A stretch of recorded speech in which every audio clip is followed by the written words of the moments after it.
Vamos dar início então ao nosso encontro de estudos para o Livro dos Espíritos dessa noite. Hoje é dia 20 de dezembro de 2023, uma quarta-feira. São 19 horas e 32 minutos na cidade de Jaú. Nós estamos transmitindo o nosso encontro de estudos em nome e em homenagem à Associação Jauense de Estudos Espíritas, localizada na cidade de Jaú, estado de São Paulo, Brasil. Nós estamos... O Pedro Russomoni entrou, está conosco. Bem-vindo, Pedro. Umas folhinhas correndo aí na frente do meu vídeo, que eu não sei nem como é que entrou, viu? Acho que eu devo ter tocado em alguma coisa aí e apareceu esse treco. Mas vai ficar assim agora, porque eu não vou mexer mais não, porque dá de sair fora, né? Mas bem-vindo, viu, Pedro? É um prazer tê-lo conosco, viu? Nós estamos pelo YouTube, também pelo Facebook. A Raimunda Flores está conosco, é um prazer tê-la conosco, viu, minha amiga? Eu sempre vejo aí as suas curtidas aí no Facebook, o seu apoio. Fico muito, muito agradecido mesmo pelo que você faz por nós aí na internet. Eu espero que você esteja aproveitando aquilo que a gente posta para você, para o seu esclarecimento. E vamos dar início então. Nós estamos estudando do referido livro, o livro 3º, no seu capítulo 8º, Lei de Progresso. A questão através da qual nós vamos dar início aos nossos estudos de hoje é a questão de número 784.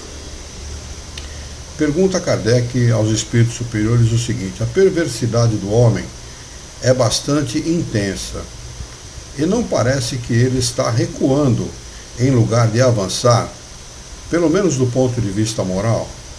Ora, se Kardec falava isso naquela época, nós temos o direito de reafirmar isso aqui 2 vezes hoje em dia, né? Temos o direito, porque realmente a impressão que dá é que a perversidade recrudesce, né? Que ela aumenta ao invés de diminuir. Então, olha a resposta dos espíritos nos esclarecendo a esse respeito. Ele diz: enganas-te, observa bem o conjunto e verás que ele avança, pois vai compreendendo melhor o que é o mal e dia a dia corrige os seus abusos. É preciso que haja excesso do mal para fazer-lhe compreender a necessidade do bem e das reformas. Então, a que conjunto ele se referia? A humanidade. A humanidade está onde? Na Terra? Só na Terra? Absolutamente não. A humanidade compreende todo o universo. Nós somos apenas, só para ilustração, nós somos apenas um quintalzinho do universo. O nosso planeta, a representatividade em relação ao universo é muito pequena. Não é? Aqui estão encarnados esses espíritos perversos mesmo, esses espíritos imperfeitos, não é? Aonde o mal, aonde a perversidade, a violência, o vício e todo tipo de mal moral reside entre nós, está no meio de nós. Não é? Nós vemos coisas absurdas acontecerem principalmente no nosso país, é impressionante. Coisas que acontecem aqui, impressionante. Gente com 60, 70, 80, 90 condenações na rua.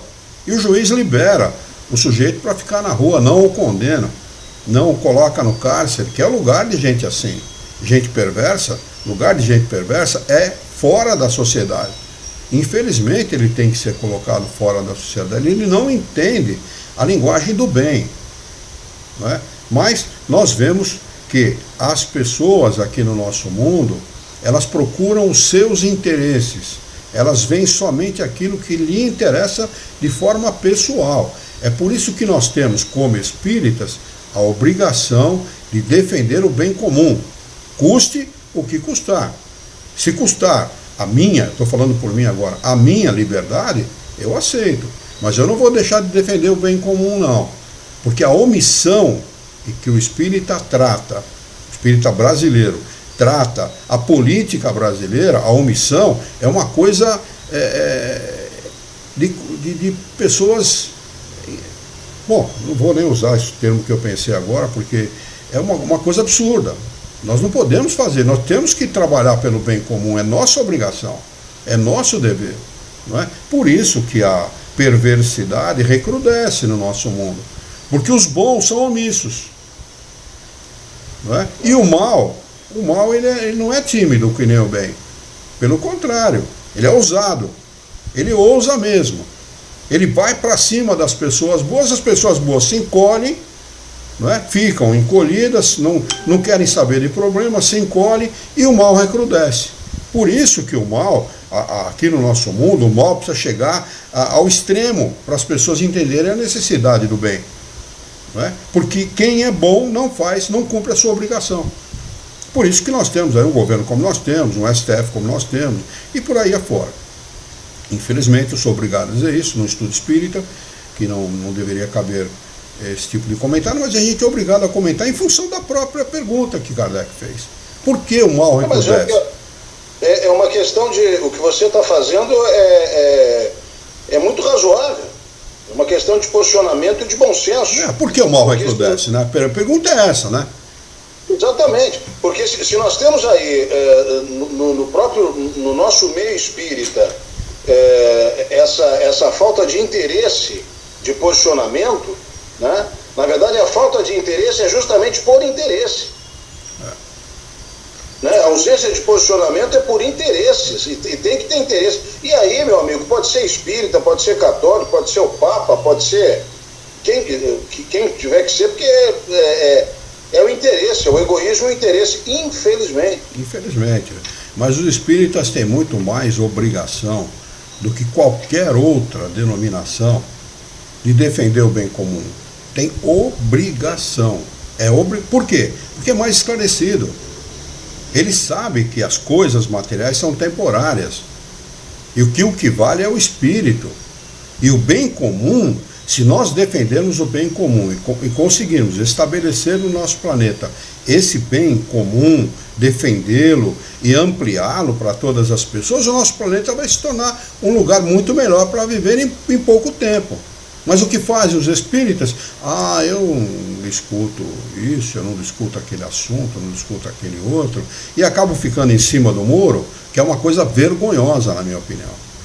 Vergonhosa. Mas vamos lá, vamos tocar coisa para frente. Mas só para concluir, o que você falou, só para dar um desfecho, infelizmente, eu não estou generalizando, porque eu acho que generalizar é sempre muito complicado, muito complexo, mas infelizmente grande parte desses que se dizem espíritas, pela ausência de posicionamento em relação ao bom senso comum, não são espíritas. Enfim. Aliás, espíritas mesmo há poucos, porque eu estou cansada de ouvir. O que você está estudando, né, no centro espírita? Estamos fazendo reiki. Dá para discutir? Vamos discutir o quê? Né? Mas a gente não pode desistir, porque eu acho que, né, como eu disse, se a gente conseguir atingir uma pessoa nessa encarnação, uma só, Dani, uma só. Precisa duas. Eu sempre falei isso. Teve um momento lá na Associação Jauense de Estudos Espíritas que nós iniciamos uma turma de iniciantes do estudo da doutrina espírita. Essa turma começou e tinham 3 inscritos. 3. Desses 3 inscritos, ficou 1 inscrito. Isso foi a primeira vez que aconteceu isso. E a pessoa que dava o iniciante, que eu não vou citar o nome dele aqui, por motivos óbvios, ele falou: mas, seu Luiz, eu vou sair da minha casa, pegar um ônibus, vir até o centro espírita e ensinar, dar aula de iniciante para uma pessoa? Eu falei: meu amigo, se fosse possível ter meia pessoa na sala, era o seu dever. E era muito produtivo, sabe por quê? Esse que ficou está interessado, os outros 2 não estavam. Então, mesmo que você falasse para 3, você ia estar falando para um só. Esses outros 2 não estariam interessados.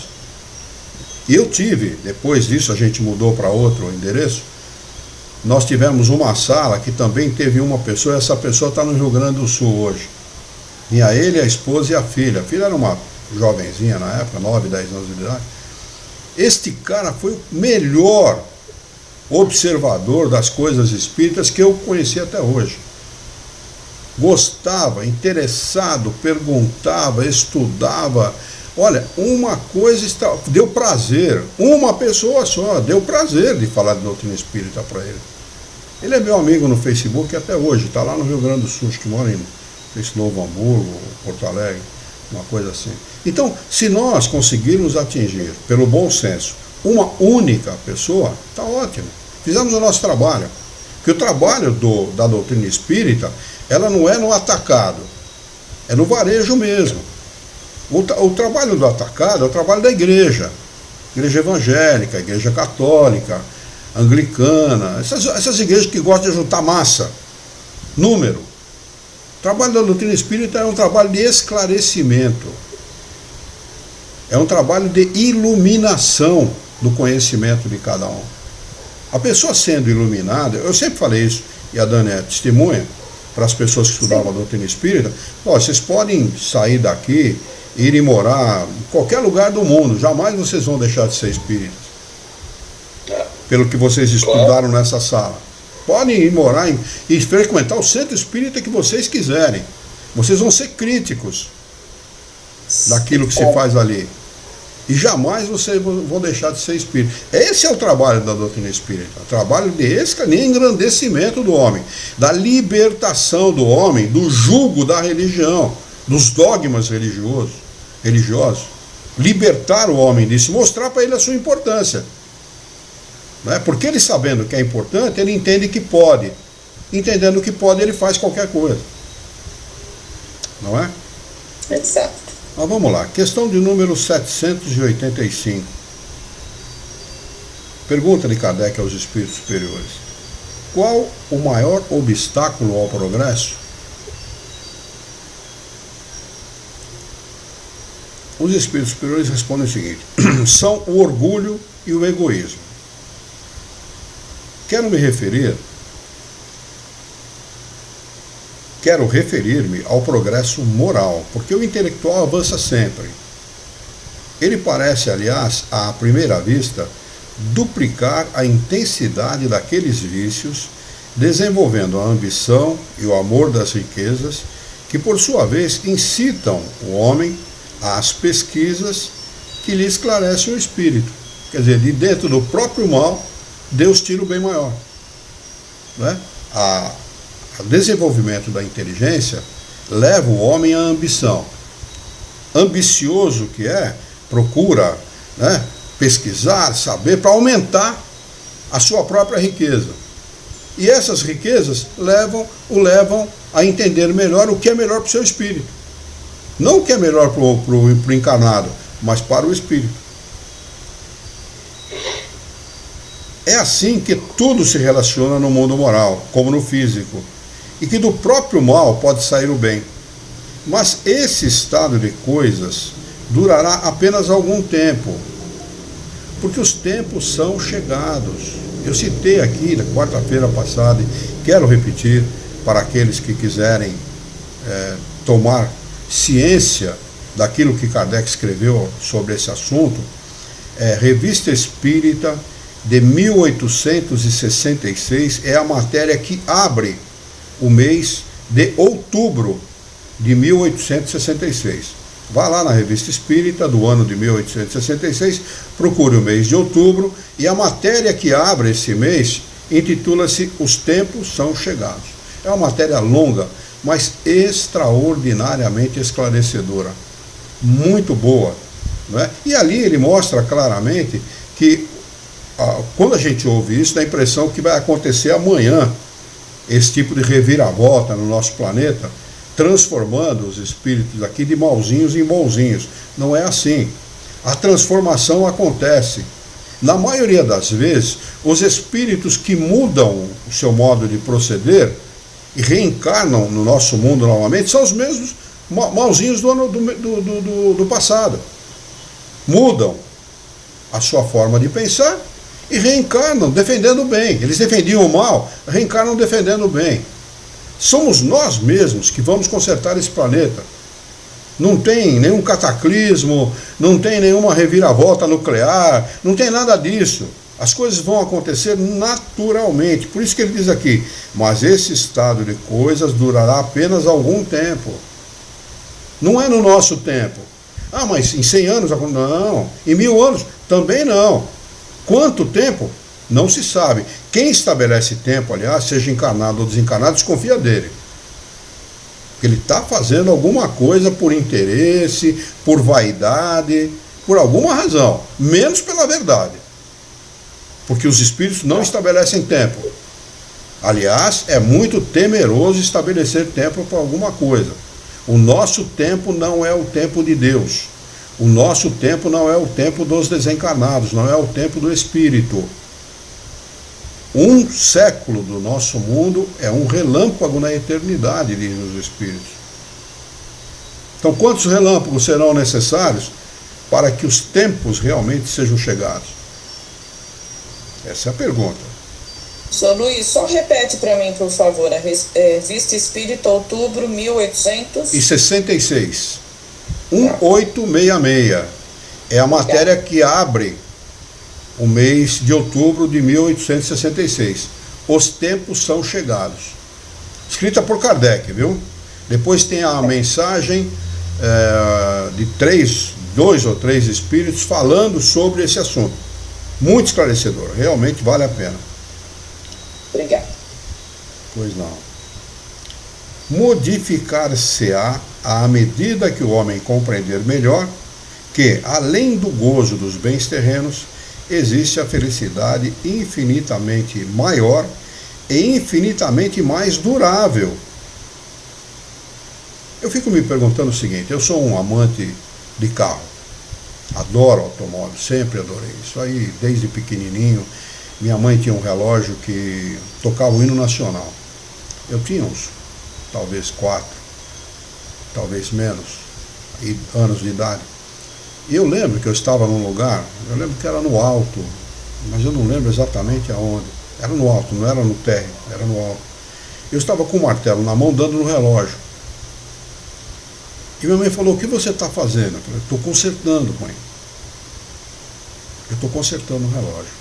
Então, e depois eu fui, durante 14 anos, mecânico de máquina e tal. E essa foi a minha caminhada. Então, eu sempre tive essa tendência para mecânica. Aliás, destruiu o relógio da minha mãe, né? Minha mãe ela deu risada porque não tinha o que fazer, né? Mas eu não consertei, eu destruí o relógio, que hoje seria raríssimo. Você não acha relógio hoje que toca o hino nacional. Raríssimo relógio, lindo relógio, mas é pedra, envolvido por pedra e tal, uma coisa linda.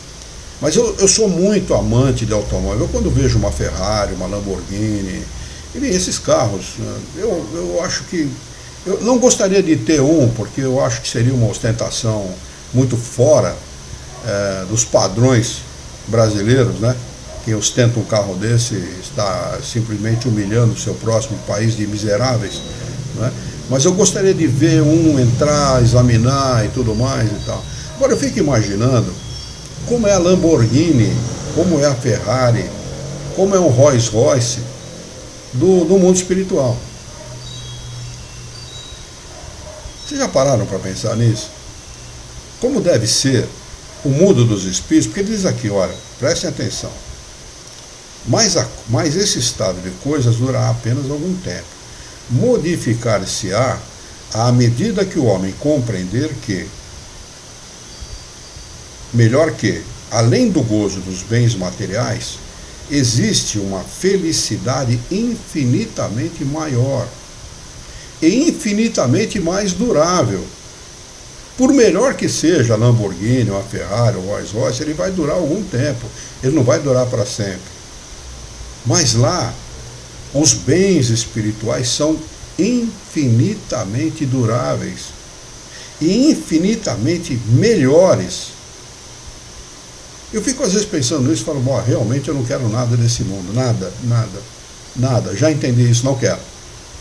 Vamos lutar, vamos trabalhar para nos alimentarmos, termos a roupa necessária, termos a segurança financeira necessária, se for possível, mas nada mais que além disso. Nós não precisamos mais do que isso. Nós devemos investir pesadamente nos nossos bens espirituais, em adquiri-los.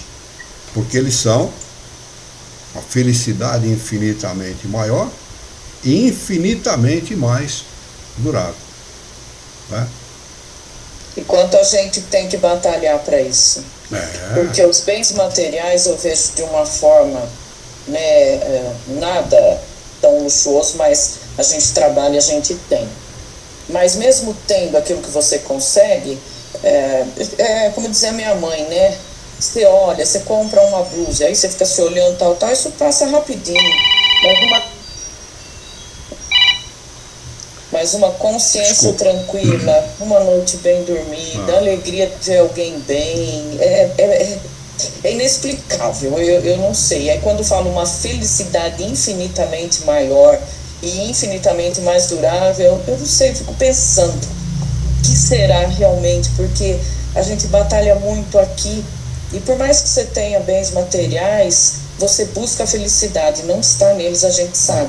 Até a questão de conforto, de necessidade, mas a consciência tranquila, a paz, o estar bem, são momentos, e como são bons. Então, imagino, né? É verdade. É que as nossas referências, elas estão equivocadas, né? Eu me refiro às referências materiais, né? Na verdade, as referências materiais, elas não servem para nada, né? De certa forma serve, né? Mas não são a expressão única da verdade. Esse é o problema, né? Nós somos educados para entender que essas referências são as únicas verdadeiras. Esse é o problema. E que vale a pena tomar, enganar, corromper, roubar, para que você possa tê-las. Aí que está o engano. Exatamente. São as referências a quais nós, seres humanos de sociedade, estamos acostumados, né? Mas é isso que a gente fala, que se você pega 10 pessoas, uma tem consciência do quão importante acreditar nisso que a gente está falando, né? No futuro, né? Na vida espiritual, nos bens espirituais. 9 não compreendem isso. Como seria bom se 2 desses 10 já tivessem essa compreensão, né, essa aceitação. Já seríamos 20%. Mas quem sabe chegaremos lá, né? Chegaremos, com certeza. Eu tenho plena convicção disso, viu, Alexandre, Dani e os companheiros que estão aí pela internet. Tenho plena convicção. Eu tenho certeza absoluta, anotem isso, porque eu não sei se nós vamos ver isso como encarnados. Mas como os desencarnados, com certeza. Espiritismo será matéria de banco escolar, desde o primeiro dia de escola até o resto da encarnação de cada pessoa. Vai ser estudado em faculdade. As universidades tratarão desse assunto. Uma ocasião eu estava passando lá por um perfil espírita, que era bem interessante, que me parecia de uma coerência doutrinária bem interessante. Eu fui comentar isso que você falou agora, até baseado justamente no teu exemplo, na tua informação. Eu até fiz um comentário nesse sentido, digo, olha, chegará um tempo que as escolas e as universidades terão aí a matéria espiritismo, né? Aí o sujeito, tudo bem, mas ele era tão fanático por Kardec, mas tão fanático, que eu respeito, mas eu acho que quando viram um pouco ali o fio, que ele me falou, mas onde é que isso está na obra de Kardec? Eu digo, não, meu amigo, isso não está na obra de Kardec, isso é uma opinião pessoal. Quão bom seria, como ele está dizendo agora, como seria bom se nós tivéssemos o espiritismo como matéria de sala de aula. Rapaz, foi uma briga tremenda, porque ele não aceitou uma opinião pessoal, sabe? É uma bobagem, uma grande bobagem. É uma dedução lógica. É uma dedução lógica. Natural. Será matéria de escola naturalmente, porque vai interessar ao homem como qualquer outra matéria. Aliás, tanto quanto qualquer outra matéria. Porque vai cuidar de esclarecer o espírito. Além de esclarecer o encarnado, vai esclarecer o espírito dele, que é tão ou mais importante que esclarecer o próprio homem. A educação é fundamental. a espiritualidade, o grau de espiritualidade do homem, a que ele pode alcançar através dos esclarecimentos, é tão importante ou mais do que qualquer outra matéria que ele estude nas escolas. Porque um homem esclarecido espiritualmente, ele não vai tratar de corromper o outro, de corromper uma criança, de ser um pedófilo. Quantos médicos de alto gabarito, eu estou falando quantos no plural, para não lembrar de um especificamente, de alto gabarito, são pedófilos.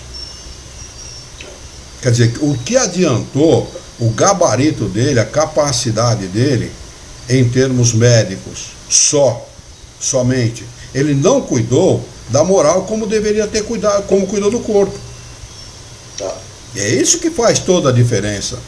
Quantas vezes nós não temos o desejo de fazer alguma coisa errada, ou quantas vezes nós não as fazemos e a nossa consciência nos cobra imediatamente? Por quê?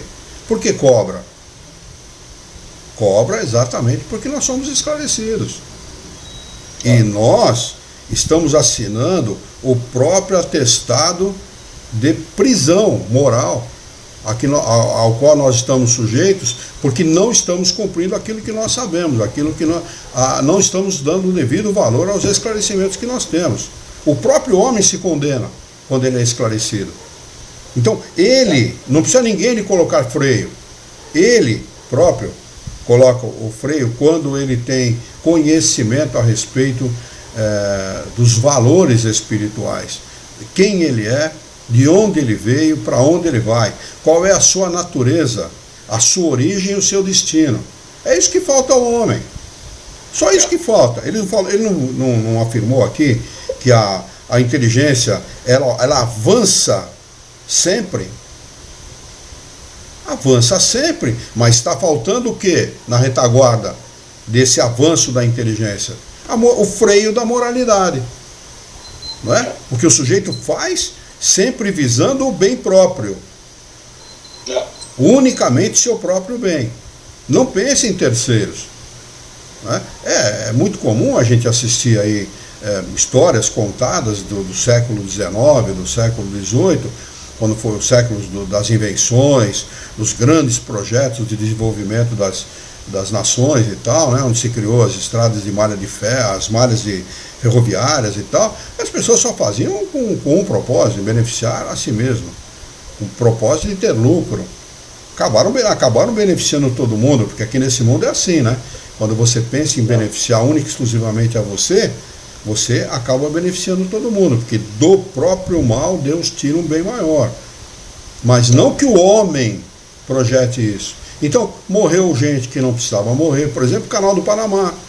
Quantos milhares de pessoas morreram indevidamente para poder se cavar o Canal do Panamá? Não sei se vocês conhecem a história, não é?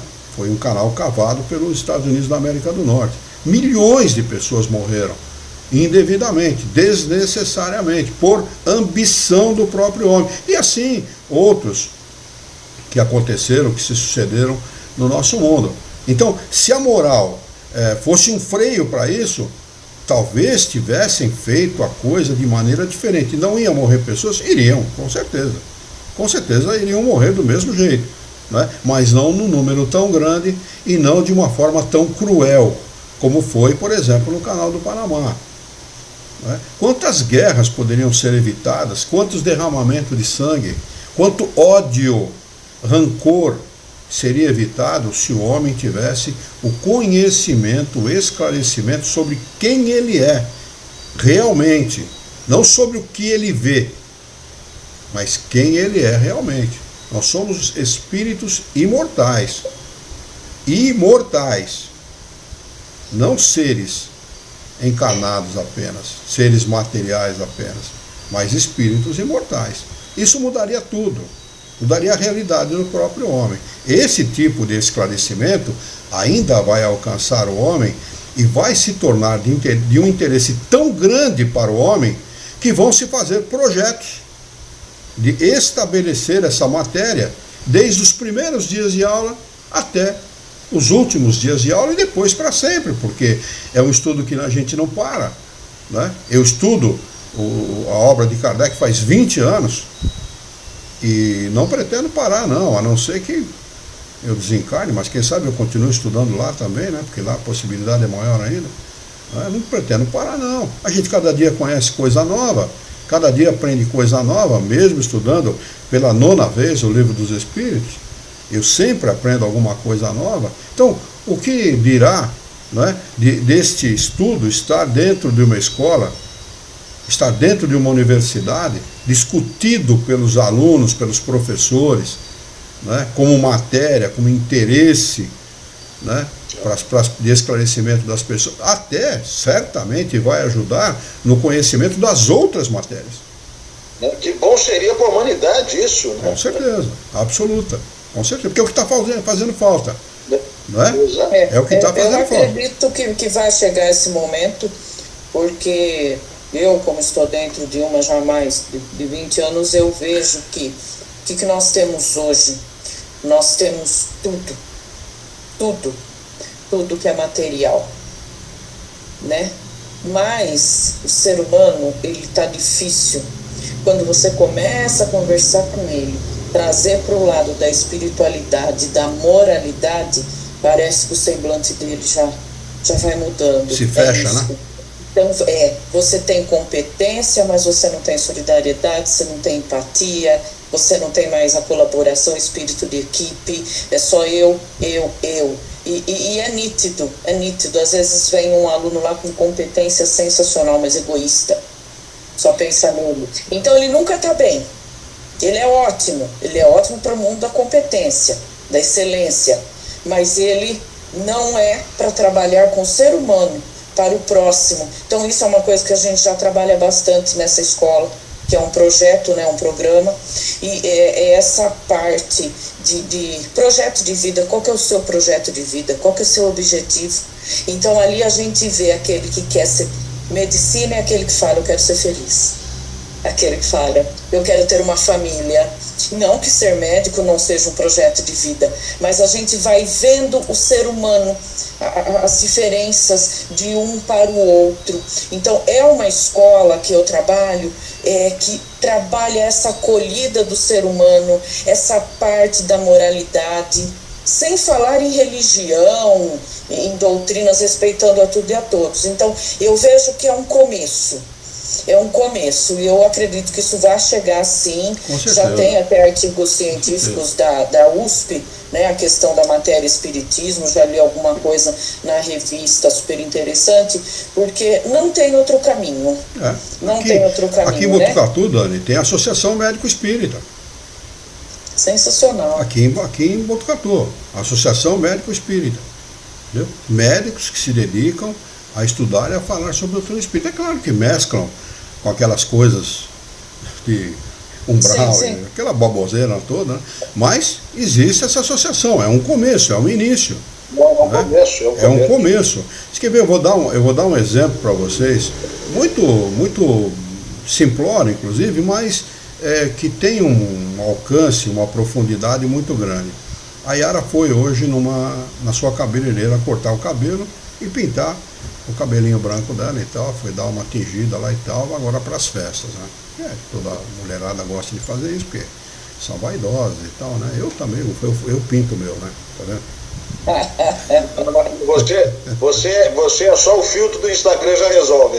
Só, né? Depois ele vai passar pra gente. Aliás, a Yara tá conosco, viu?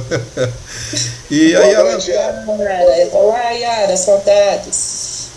E a Yara esteve lá e essa cabeleireira, a mãe dela ajuda no salão, marca o horário para as pessoas e tal. E hoje a Yara, ela conversando, a Yara sabe que a Yara é espírita, e conversando com a Yara, diz que tem um medo danado de morrer, porque ela não sabe o que vai acontecer depois da morte. Isso é uma coisa simples. Ela é espírita? Não, ela não é nada. Não. Ela não é nada, ela vai na missa de vez em quando e tal. Ela falou, mãe, eu não sei o que vai acontecer, eu tenho medo disso. Ela falou, o que a senhora acha que vai acontecer? Ah, não sei, o padre fala que a gente vai ficar para o julgamento final e tal, lá para os dias do julgamento final, e eu não sei o que vai acontecer, se Deus vai me julgar, o que vai acontecer. Então é um absurdo tão grande. As pessoas ainda estão tão atrasadas nessa matéria, tão incipientes, tão iniciantes nessa matéria, que dá dó, faz dó. Porque as pessoas se preocupam com uma coisa que elas não deviam se preocupar. Ao contrário, ela falou para ela: eu quero muito desencarnar. Nossa, Ciara, eu quero muito, desejo desencarnar. Olha a diferença entre o conhecimento e a ignorância. Essa é a grande diferença. Brutal, né? Hã? É brutal. É brutal. Essa é a palavra, é brutal. Então uma coisa tão simples, uma coisa tão presente, porque a única coisa que nós, seres humanos, partilhamos igualmente é a morte. Nós não partilhamos a mesma residência, não partilhamos as mesmas opiniões a respeito das coisas, não partilhamos a mesma vida, o mesmo modo de pensar, mas partilhamos igualmente a morte. E as pessoas não sabem nada a esse respeito, é impressionante, porque as religiões elas vão do berço ao túmulo, se limitam a isso, não sabem esclarecer além disso, o que acontece antes e o que acontece depois. Por exemplo, hoje eu vi uma matéria no Instagram, filmado por cientistas, o que acontece quando o óvulo é fecundado pelo espermatozoide. Há uma explosão de luz. O óvulo, ele se ilumina todo. E eles comparam aquilo ao Big Bang, que dá início ao planeta. A explosão de uma estrela que dá início a um planeta. Quer dizer, as pessoas não sabem nada, absolutamente nada. Não se sabe nada nem de nós mesmos, nem da matéria. Muitas vezes nós sabemos muita coisa. Que dirá do espírito? Então, está fazendo muita falta esses esclarecimentos. O problema é que a doutrina espírita é vista com um preconceito muito grande. Quando as pessoas se aproximam de doutrina espírita, se aproximam de forma preconceituosa, com ideias preconcebidas. Não se aproximam para se esclarecer. Não. Se aproximam para criticar, que é coisa do demônio, que é coisa que é isso, porque o espiritismo não presta e veio de um sujeito que se suicidou. Chegam a pregar em verdades desse tipo. Que Kardec, sobrenatural, né? Tudo sobrenatural. Sobrenatural, maravilhoso. Preferem acreditar em milagres do que acreditar no bom senso e na razão. É impressionante. Mas é a realidade do nosso mundo. Eu acho que a grande só para dar uma assinada nesse tema, a grande realidade é a seguinte: o egoísmo e o materialismo, eles andam nessa ordem. Egoísmo, consequentemente materialismo, andam de mãos juntas. Andam de mãos juntas e abraçados pela vida e pelas sociedades que existem. Não estou falando do Brasil, estou falando do mundo todo. A partir do momento que o egoísmo e o materialismo cederem espaço, e isso está no processo educativo, cederem espaço para o espiritismo, meus irmãos, nós vamos ter realmente, o Luiz falou tudo, não vai ser não estaremos encarnados para ver isso, mas será tão prazeroso para nós um dia, provavelmente encarnados, quando vermos isso, né? Com certeza. O avanço do espiritismo aqui nesse globo, né? Com certeza absoluta. Mas Kardec faz o seguinte acréscimo de explicação da questão no número 785. Ele diz assim: há duas espécies de progresso que mutuamente se apoiam e, entretanto, não marcham juntos: o progresso intelectual e o progresso moral. Entre os povos civilizados, o primeiro, progresso intelectual, recebe em nosso século todos os estímulos desejáveis e por isso atingiu o grau até hoje desconhecido.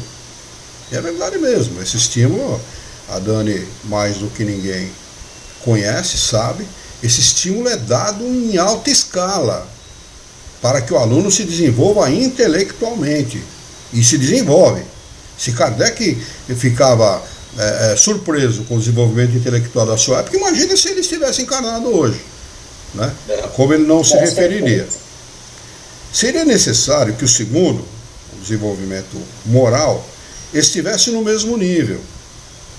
Não obstante, se compararmos os costumes sociais de alguns séculos atrás com os de hoje, teremos de ser cegos para negar que houve um progresso moral. Por que, pois, a marcha ascendente da moral deveria interromper-se mais que a da inteligência? Porque não haveria entre o século XIX e o 24º tanta diferença nesse terreno como entre o 14º e o 19º? Duvidar disso seria pretender que a humanidade tivesse atingido o apogeu da perfeição, o que é absurdo. O que ela não é moralmente perfectível, o que a experiência desmente. É claro que a sociedade é moralmente perfectível e será perfeita moralmente um dia, como são os perfeitos os espíritos puros, que atingem o grau máximo de perfeição moral que é permitido a um espírito. Não é? Seremos sim, porque Deus quer que todos os seus filhos, os seus seres, os seres da criação sejam felizes. Se existe uma condenação a qual todos nós estamos sujeitos, é a de sermos felizes, com a mais absoluta certeza, independentemente da nossa condição moral, social, financeira, seja lá qual condição for. Estamos aqui por muito pouco tempo e um dia nós seremos espíritos puros e felizes, uma felicidade sem mácula, sem manchas, não é? Aqui tem um rodapé, que é o de número 1, que diz o seguinte: como se vê por esse comentário de Kardec e pelas explicações dos espíritos a que ele se refere, o Espiritismo reconhece a necessidade desses movimentos periódicos de agitação natural, quer dos elementos, quer dos povos, para a realização do progresso. Mas os admite como fatos naturais e não como criações artificiais a que os homens devam dedicar-se em obediência a doutrinas revolucionárias. O que ele ensina é que o homem deve colocar-se, nesses momentos, acima de seus mesquinhos interesses pessoais, para ver em sua amplitude a marcha irresistível do progresso. Olha, o professor colocou aqui um termo realmente muito a propósito disso, a marcha irresistível do progresso, porque ninguém resiste ao progresso. Malgrado a má vontade do homem, a má vontade dos seres encarnados nesse planeta, o progresso ele acontece quer o homem queira, quer não, porque ele é inerente às leis que regem as nossas vidas. A lei do progresso é uma lei natural, portanto uma lei de Deus, e ela é inexorável, ela simplesmente age, não pede licença para ninguém não. Se está tudo, não há dúvida nenhuma, está tudo explicado, nós vamos passar para o item 3. Povos degenerados. A questão de número 786. A história nos mostra, pergunta Kardec, uma multidão de povos que, após terem sido convulsionados, recaem na barbárie. Onde está, nesse caso, o progresso? Resposta: nos espíritos superiores. Quando tua casa ameaça cair, a derrubas para a reconstruir de maneira mais sólida e mais cômoda. Mas até que ela esteja reconstruída, haverá desarranjos e confusões na tua morada. Compreende isto também. És pobre e moras num casebre, mas ficas rico e o deixas para morar num palácio. Depois um pobre diabo como eras, vem tomar o teu lugar no casebre e se sente muito contente, pois antes não possuía um abrigo. Pois bem, compreende então que os espíritos encarnados neste povo degenerado não são mais os que constituíram nos tempos de seu esplendor. Aqueles, logo, que se tornaram mais adiantados, mudaram-se para habitações mais perfeitas e progrediram, enquanto outros, menos avançados, tomaram seu lugar, que por sua vez também deixarão. O que ele está dizendo aqui exatamente, traduzindo para uma linguagem mais compreensível? Ele está dizendo o seguinte: os espíritos, eles se melhoram e deixam o nosso planeta, vão morar no melhor. E vêm para tomar o lugar desses espíritos, os espíritos que precisam aprender aquilo que ele já aprendeu. Simplesmente isso, nada mais. É assim que a coisa funciona, por essa transmigração das almas. A troca de espíritos no nosso mundo, ela é constante, ela funciona constantemente, não é? E é assim que tem que ser mesmo. Aqueles que sabem mais, que têm mais condição, têm que ajudar os que sabem menos, fazê-los progredir também. E quando nós irmos para um outro planeta melhor do que o nosso, outros virão tomar o nosso lugar para aprender aquilo que nós já aprendemos. Questão de números... Que belo exemplo, né? Pois não. Que belo exemplo esse aí, né? Sim. Ele usa aqui de uma maneira muito clara de explicar, né, como a coisa funciona, né, no mundo espiritual. É que nós sempre analisamos muito a coisa do ponto de vista do terra a terra, né, do chão, né? Sempre visualizamos a coisa aqui terra a terra, mas não é assim. Por isso que o conhecimento das coisas espirituais é extremamente importante, né?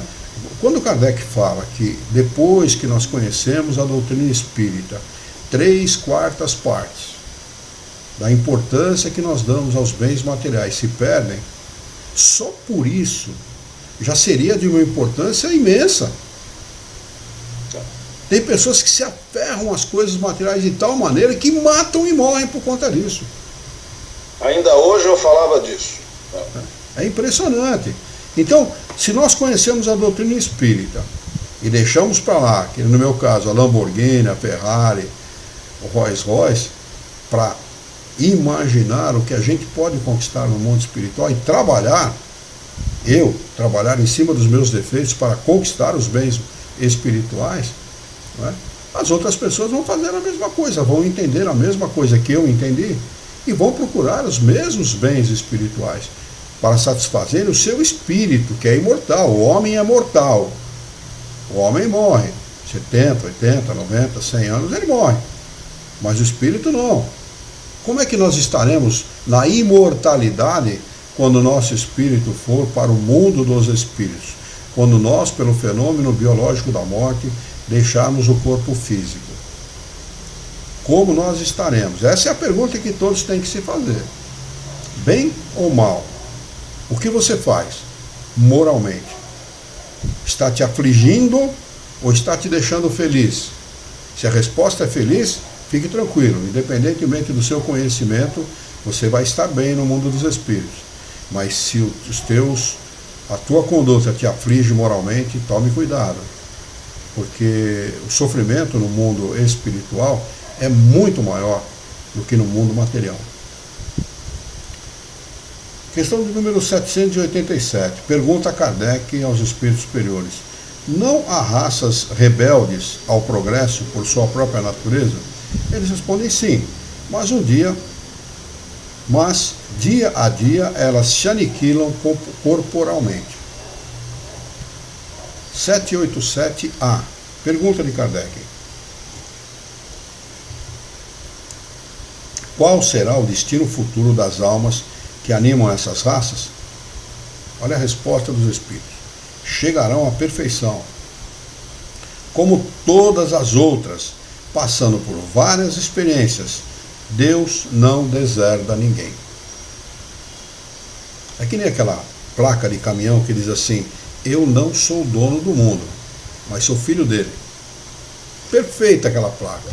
Caminhoneiro também é um filósofo, porque é perfeita aquela placa, né? Nós não somos donos do mundo, mas somos filhos do dono, né? E estamos sujeitos e condenados à felicidade, com certeza. Por mais que você faça estrepolias, por mais que você aí vagueie por pelos descaminhos da vida, um dia nós seremos plenamente felizes. Temos convicção disso. Questão 787b. Pergunta: então os homens mais civilizados podem ter sido selvagens e antropófagos? Jantamos os nossos convidados? Ele pergunta. Numa época anterior à nossa? Resposta: tu mesmo foste. Mais de uma vez, antes de seres o que és. Somos nós, aqueles que nossa, eles comem pessoas, eles se alimentam de gente, eles se alimentam de carne, eu sou vegetariano, eu não como coisa viva, pelo amor de Deus. O cara que fala isso, ele foi um antropófago mais voraz da tribo. Ele foi aquele que mais se alimentou de carne, né? Ele comeu tanta carne numa encarnação que ele está enjoado de carne, então ele vira vegetariano. Boa, essa é boa. Ah, se ele soubesse, né? Ah, se ele soubesse. A brincadeira valeu. Mas é verdade, poxa. Ele disse que Kardec foi antropófago. Imagina o Luiz Herrera. Imagina o Luiz Herrera. O que não foi numa outra encarnação.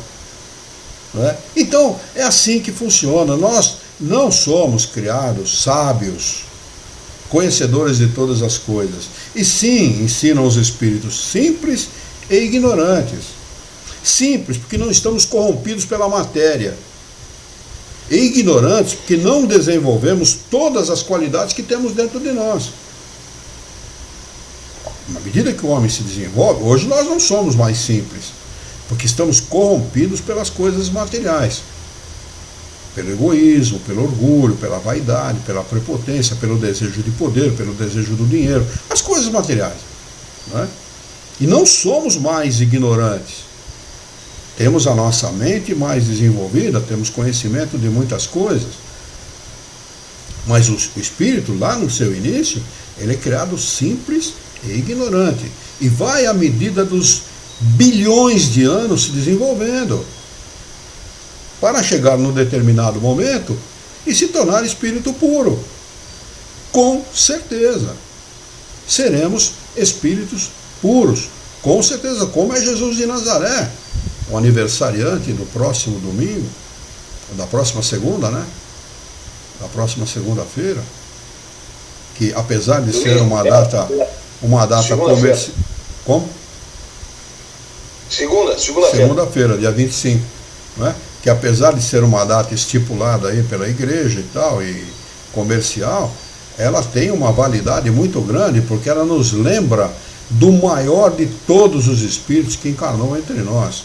Como eu estava comentando com o Alexandre, um pouco antes do início dos nossos estudos, foi a única data da humanidade capaz de parar uma guerra. No dia 25 de dezembro, não sei se do primeiro ou do segundo ano da Primeira Grande Guerra Mundial, no dia de Natal, os espíritos pararam, os encarnados, os soldados, pararam a guerra e alemães e ingleses se uniram em confraternização, passaram o Natal juntos e depois voltaram a guerrear. Então olha o significado, o simbolismo, o significado dessa data. Comercialmente, não discuto, mas como simbolismo, ela é muito forte, ela é muito potente. E nós devemos sim levar isso em consideração. Eu levo. Questão de número 788. Os povos são individualidades coletivas que passam pela infância, a idade madura e a decrepitude, como os indivíduos. Essa verdade, constatada pela história, não nos permite supor que os povos mais adiantados desse século terão o seu declínio e o seu fim como os da antiguidade. Resposta: os espíritos que só convivem materialmente, cuja grandeza se firma na força e na extensão territorial, crescem e morrem porque a força de um povo se esgota, como a de um homem. Aqueles cujas leis egoístas atentam contra o progresso das luzes, o progresso do conhecimento, né? É isso que luzes se refere a isso. e da caridade morrem porque a luz aniquila as trevas e a caridade mata o egoísmo. Não há para os povos, como para os indivíduos, a vida da alma, e aqueles cujas leis se harmonizam com as leis eternas do Criador viverão e serão o farol de outros povos. Questão de número 789. Eu acho que eu vou parar por aqui. Está faltando 3 minutos para nós encerrarmos os nossos estudos, e Kardec faz aqui um acréscimo de explicação desta pergunta 789, e acho que é bom a gente deixar para a próxima quarta-feira, porque não vai dar tempo da gente... É grande, né? É grande, dá uma página e meia. Então vamos anotar aqui para a próxima quarta-feira, a não ser que vocês queiram passar um pouquinho do tempo. Não. Por mim, você decide. Para mim é diferente. Dani? Tudo bem? Então tá. A Raimunda acho que está com a gente ainda, né, Raimunda? Se tiver algum problema para você, a gente para por aqui, senão a gente continua. Vamos lá então.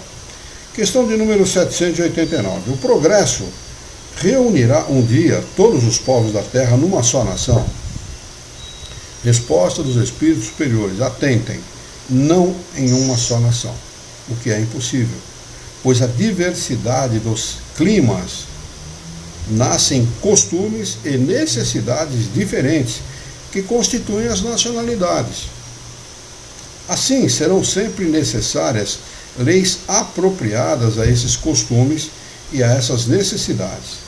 Mas a caridade não conhece latitudes e não faz distinção dos homens pela cor.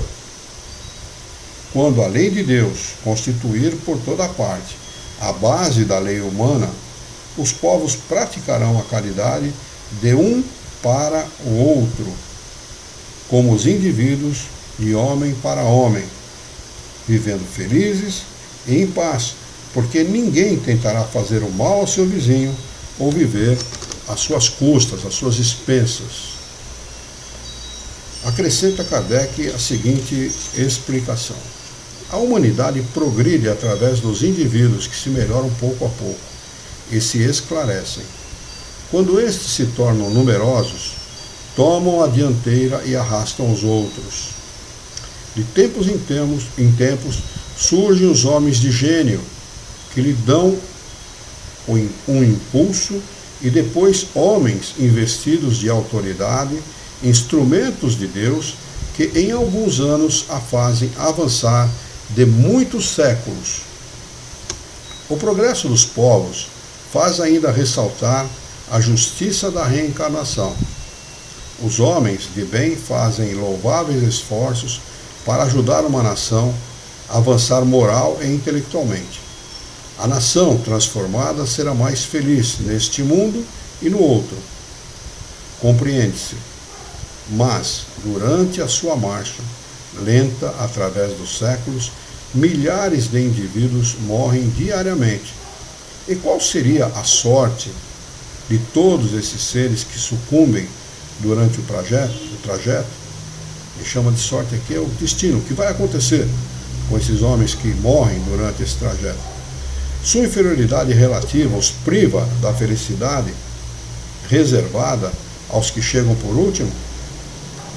Ou também a sua felicidade é relativa? A justiça divina não poderia consagrar semelhante injustiça.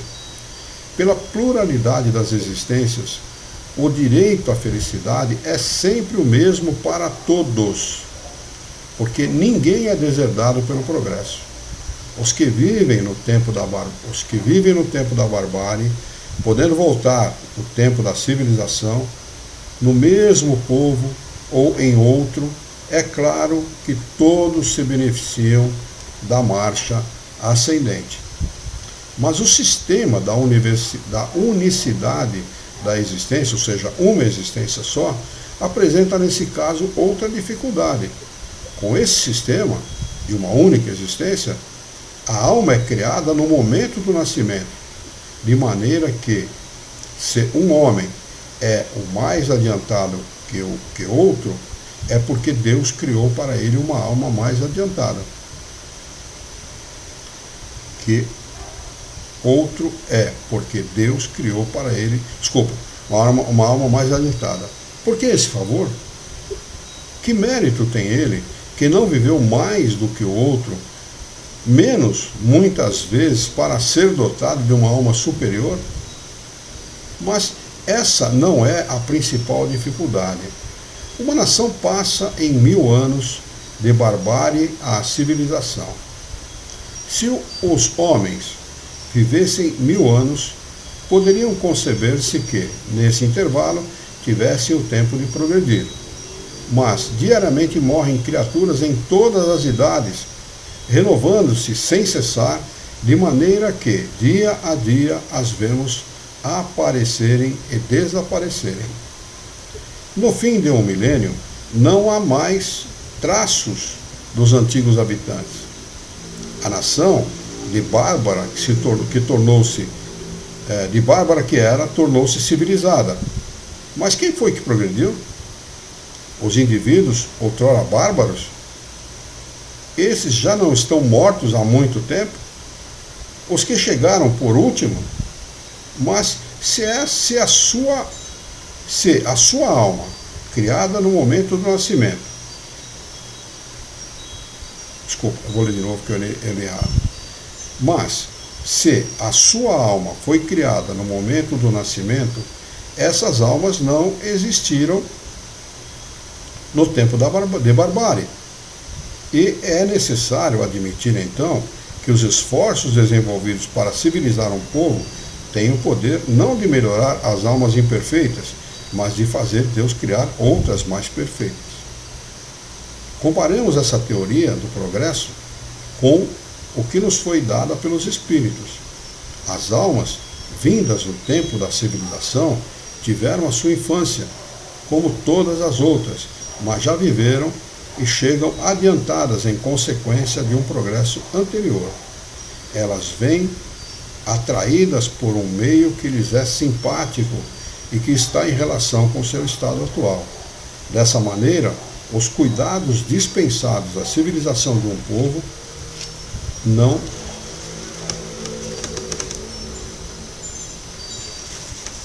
têm por efeito determinar a criação futura de almas mais perfeitas, mas atrair aquelas que já progrediram, seja as que já viveram nesse mesmo povo em tempos de barbárie, seja os que procedem de outra parte. Aí temos ainda a chave do progresso de toda a humanidade. Quando todos os povos estiverem no mesmo nível quanto ao sentimento do bem, a terra só abrigará bons espíritos que viverão em união fraterna. Os maus, tendo sido repelidos e deslocados, irão procurar nos mundos inferiores o meio que lhes convém, até que se tornem dignos de voltar ao nosso meio transformado. A teoria vulgar tem ainda esta consequência: os trabalhos de melhoramento social só aproveitam as gerações presentes e futuras. Seu resultado é nulo para as gerações passadas, que cometeram o erro de chegar muito cedo e só avançaram na medida de suas forças, sob a carga dos seus atos de barbárie. Segundo a doutrina dos espíritos, os progressos ulteriores aproveitam igualmente a essas gerações que revivem as condições melhores e podem aperfeiçoar-se no meio da civilização. Então, é mais do que claro. Só para encerrar, vamos anotar aqui o item 5, civilização, questão de número 790, para nós retomarmos na próxima quarta-feira. Então fica mais do que claro que quem aproveita o próprio progresso de um grupo de espíritos, de uma nação, são os espíritos que vivem nela. Não é? É claro, isso é mais do que óbvio, isso é racional. Não é? Não existe espíritos criados mais perfeitos. Somos nós, os espíritos, que fizemos guerra no passado, fomos os antropófagos do passado e hoje somos homens civilizados. É assim que a coisa é racional isso. porque faz parte da misericórdia, da bondade e da justiça de Deus. O contrário não seria assim. Né? É a lei do progresso. Né? É a lei do progresso. Nós vemos aí crianças com 5, 6 anos de idade, 4 anos de idade, tocando piano magistralmente, tocando outros instrumentos magistralmente. De onde veio isso? É um dom? Deus deu para ele porque gostou da cara dele e achou que estava bom? Não, fica com isso aí para você, de graça. Não tem nada de graça, não existe almoço grátis. É um progresso que o Espírito realizou em outra encarnação e que está demonstrando numa idade tenra para aniquilar o orgulho, a vaidade dos prepotentes que negam essa realidade. Essa é a verdade, essa é a realidade. Né? Negam essa realidade porque são inconsequentes, são irresponsáveis, ou não refletem, ou não querem refletir a esse respeito, e deveriam refletir. Não é? Parece que caiu a conexão do Alexandre. Mas muito bem, se não tiver nenhuma pergunta, nós vamos fazer a nossa prece de encerramento. Podemos fazer, Dani? Tudo ok.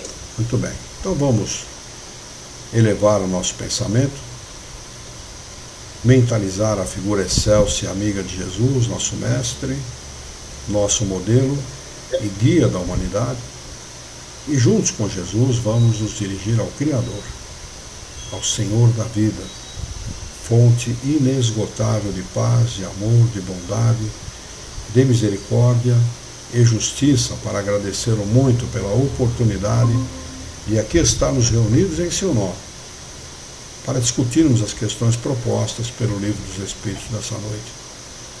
Queira o vosso amor que tenhamos bom ânimo, coragem, determinação, ideias renovadas, alegria de viver e muito entusiasmo, para que nós possamos trabalhar e sermos úteis à sociedade em que vivemos.